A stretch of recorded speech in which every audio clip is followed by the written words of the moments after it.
Hello mga kabisaya. Si Jong the plumber dito sa Canada. Ngayon gumagawa ako ng metro. Ito napapansin nyo, dalawang kulay yung metro. Ibig sabihin nun, pagka ito blue, cold water meter. Ito naman pula, hot water meter.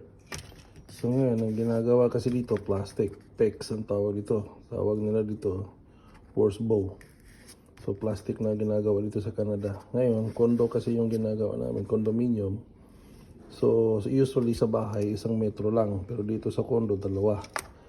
Ngayon, ang ginagawa, galing ito sa source ng water. Tapos may bulb. Tapos ito yung may arrow papunta sa loob ng condo. Ngayon, napapansin nyo na may wire. Itong wire na to, nakakonekta to sa baba. Dito nila binabasa yung magkano yung konsumo mo. Kasi itong metro na to nasa loob mismo ng unit kalagay. Ngayon malalaman ng meter reader base dito sa cable na to na konektado sa baba doon sa ground floor. Doon na nila binabasa yung konsumo mo. Hindi kagaya sa atin sa Pilipinas na tingnan talaga ng meter reader ang numero dyan sa metro mo para malaman nila kung magkano yung konsumo mo.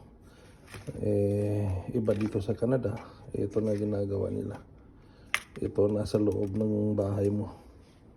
Okay, so far yun lang mga kabisaya. So magandang araw sa inyo.